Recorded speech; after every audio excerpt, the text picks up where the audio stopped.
Estamos iniciando mais uma live, graça e paz a todos. Espero encontrá-los bem. Como eu falei, essa semana nós vamos conversar sobre o julgamento do Núcleo 3, que começou hoje no STF, e acredito que todos vocês estão acompanhando. São 10 réus nesse Núcleo 3, são formados por militares de alta patente aí do Exército e um agente da Polícia Federal. Esses militares e esse agente da Polícia Federal, eles são acusados de planejar as ações violentas dos atos no dia 8 de janeiro. Será que teremos condenações históricas como aconteceu com o Núcleo 1, né?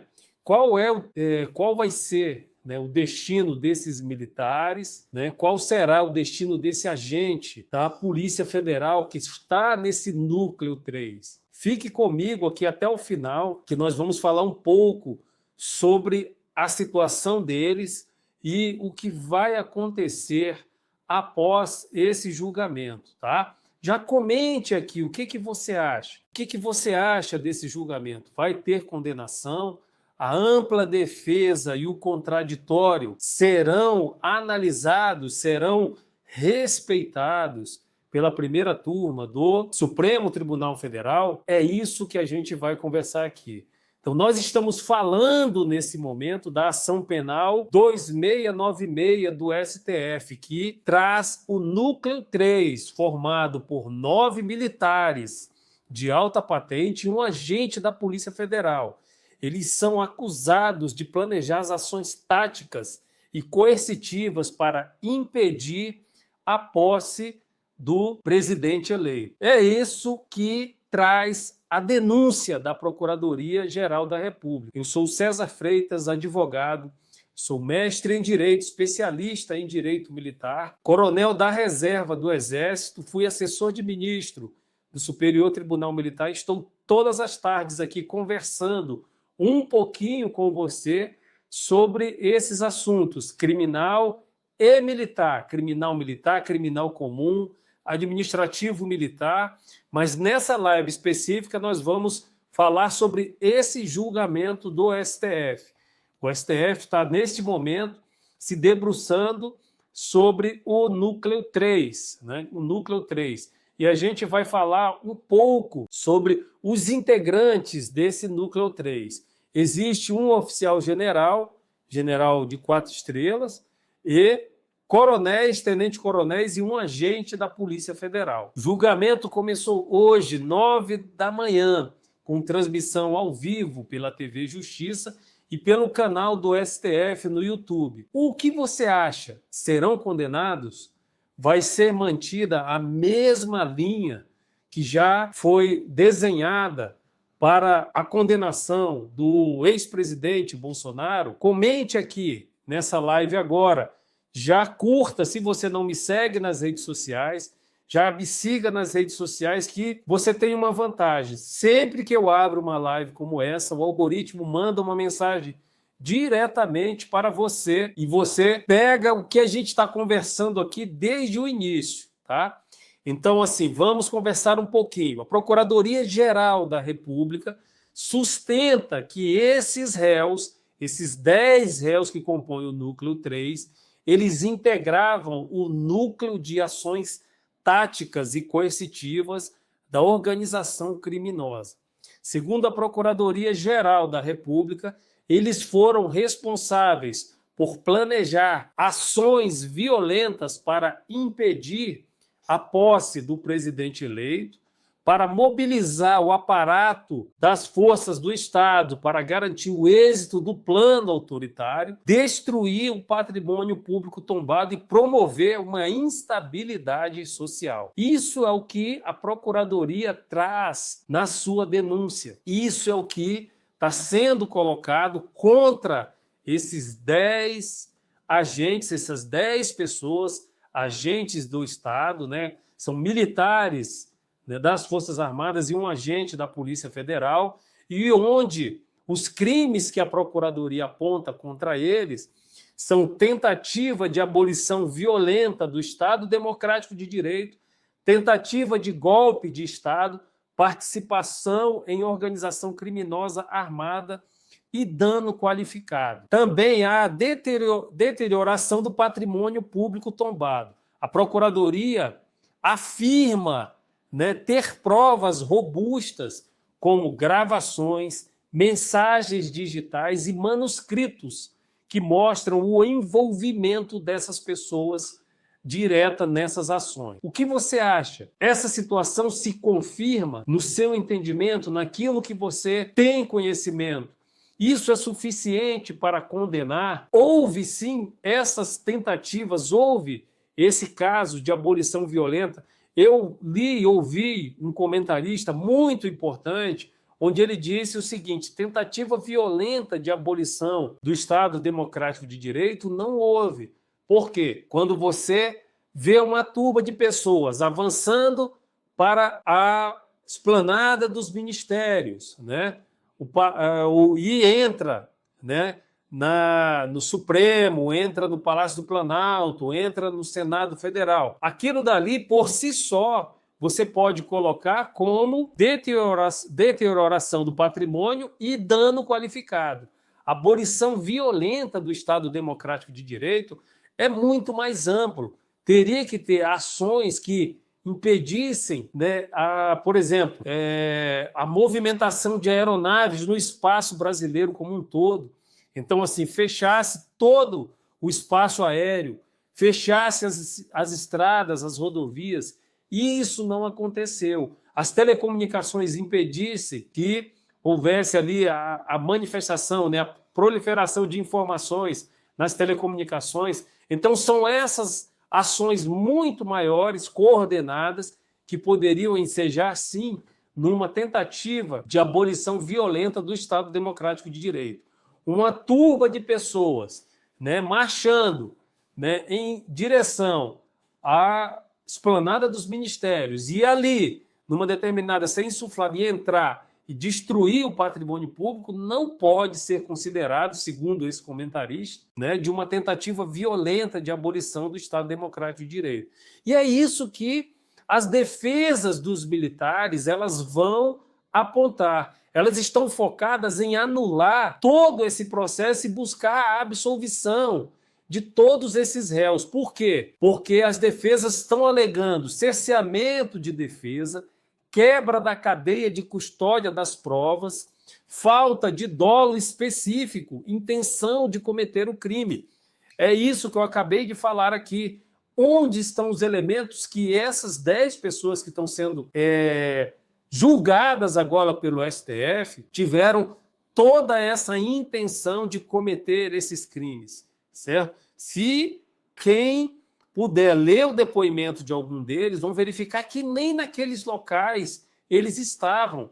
Não há atos preparatórios de nenhum deles. O fato de ter contato entre eles por questões funcionais não significa por si só ter a intenção de cometer o crime. Então as defesas também alegam insuficiência de prova, atipicidade das condutas, ou seja, as ações dessas pessoas, os atos dessas pessoas do núcleo 3, segundo as defesas, não configuram os crimes que estão sendo apontados pela Procuradoria-Geral da República. Por exemplo, nós podemos pegar ali o caso do coronel Bernardo Romão, onde a defesa dele argumenta que as mensagens apresentadas pela acusação foram mal interpretadas e não há provas de que ele tenha participado desse plano golpista. Então, quando se tem, aí é que vai um detalhe de quem atua no campo criminal, a interpretação que é dada em determinadas conversas. Você pode me mandar uma mensagem agora que seja no chat direto, alguma coisa, ou me mandar uma mensagem no direct. Como que isso pode ser interpretado?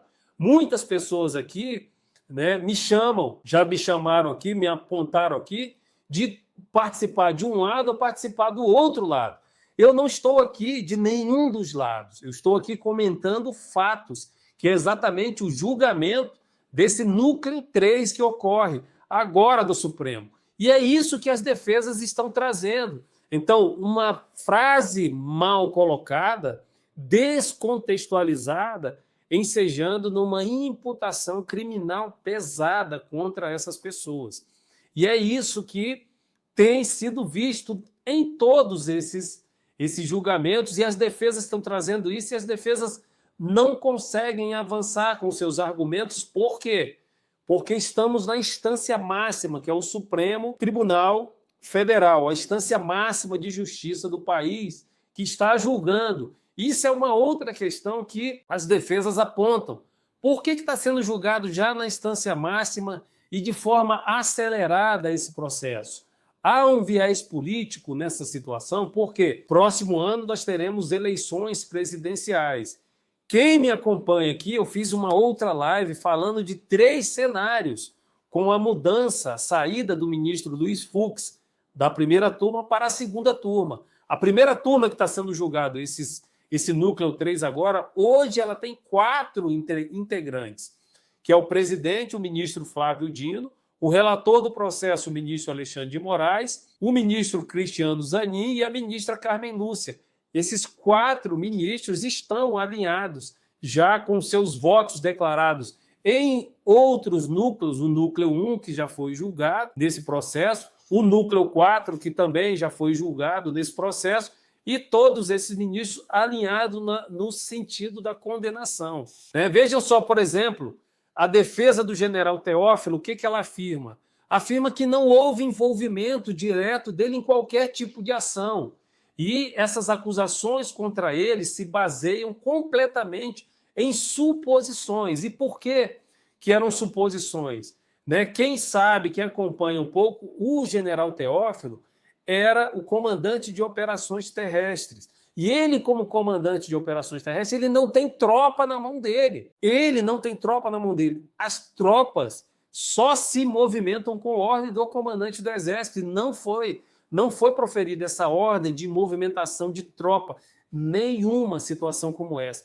Isso é o que a defesa dele está trazendo, e acredito que essa situação também será apreciada pelos ministros do Supremo Tribunal Federal. E como eu falei, a primeira turma ela tem como a composição o ministro Alexandre de Moraes como relator desse processo, o ministro Cristiano Zanin, a ministra Carmen Lúcia e o ministro Flávio Dino como presidente da primeira turma. E nessa situação, nessas circunstâncias, todos esses dados apontados pela Procuradoria-Geral da República, trazido pelas defesas, devem ser analisados de forma que cada situação seja vista pela óptica de cada um.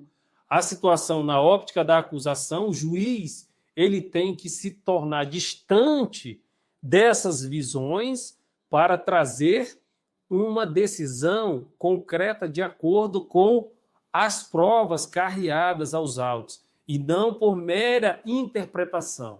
Então, preste atenção. O julgamento, nesse caso, se inicia com a leitura do relatório trazido lá pelo ministro, e nesse caso vem o quê? Os debates. Antes dos debates, vem as defesas, a procuradoria que faz a acusação, aponta, lê os seus pontos ali da acusação, a defesa faz a sustentação oral, porque apresentou o seu recurso, e depois são abertos os debates. Depois desses debates vem a votação dos ministros por ordem de antiguidade. Então, a decisão, nesse caso, será sempre com base no colegiado pela maioria dos votos. E se houver condenação, o relator apresentará, após a conclusão pela maioria da condenação, ele vai fazer a leitura da dosimetria da pena, voltada para cada um desses militares. E essa é a situação. Haverá o rigorismo, as provas serão sopesadas e analisadas de forma concreta. Comente aqui o que você está achando, o que você acha.